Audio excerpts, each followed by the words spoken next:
বাংলাদেশ ক্রিকেটে আসছেন নতুন এক অধ্যায়। তামিম ইকবাল খান এখন দায়িত্ব নিচ্ছেন দেশের ক্রিকেটের সবচেয়ে বড় সংস্থা বাংলাদেশ ক্রিকেট বোর্ড বা বিসিবির সভাপতি হিসাবে।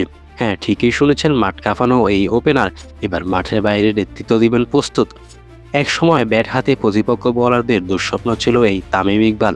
বাংলাদেশের হয়ে অসংখ্য ম্যাচ জিতেছেন, করছেন রেকর্ডের পর রেকর্ড। এখন সেই অভিজ্ঞতা, সেই লিডারশিপ সবকিছু কাজে লাগাতে যাচ্ছেন এই প্রশাসনিক দায়িত্বে।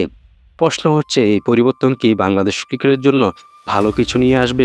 তামিম ইকবাল খান সবসময় ছিলেন একজন আক্রমণাত্মক মানসিকতার খেলোয়াড়। তার সিদ্ধান্ত নেওয়ার স্টাইল, চাপের মধ্যে পারফরমেন্স করা অভিজ্ঞতা, এসব কিছুই তাকে একজন শক্তিশালী নেতা হিসাবে গড়ে তুলেছে।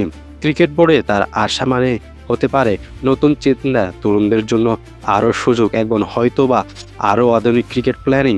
বাংলাদেশ ক্রিকেটে অনেক দিন ধরেই কিছু চ্যালেঞ্জের মধ্যেই দিয়ে যাচ্ছে। দল নির্বাচন, পারফরমেন্সের ধারাবাহিকতা এবং ব্যবস্থাপনার নানা প্রশ্ন। এমন সময়ে একজন সাবেক খেলোয়াড় যিনি ড্রেসিং রুমের ভেতরে বাস্তবতা বোঝেন, তার নেতৃত্বে পরিবর্তন আসতে পারে বলেই মনে করছেন অনেক ক্রিকেট বিশ্লেষক। তবে দায়িত্বটা সহজ হবে না মোটেও, কারণ ক্রিকেট বোর্ড পরিচালনা মানে শুধু মাঠের খেলা নয়, এর সাথে জড়িত থাকে রাজনীতি, প্রশাসন এবং অনেক বড় বড় সিদ্ধান্ত। এখন দেখার বিষয়, তামিম ইকবাল কি তার সেই আগ্রাসী ব্যাটিং স্টাইলের মতোই বোর্ড পরিচালনাও সাহসী সিদ্ধান্ত নিতে পারবেন কিনা? বাংলাদেশ ক্রিকেট কি নতুন দিগন্তে প্রবেশ করবে, নাকি চ্যালেঞ্জে হয়ে দাঁড়াবে সবচেয়ে বড় পরীক্ষা? আপনার কি মনে হয়, তামিম ইকবাল কি পারবেন বাংলাদেশ ক্রিকেটে নতুন উচ্চতা নিয়ে যেতে?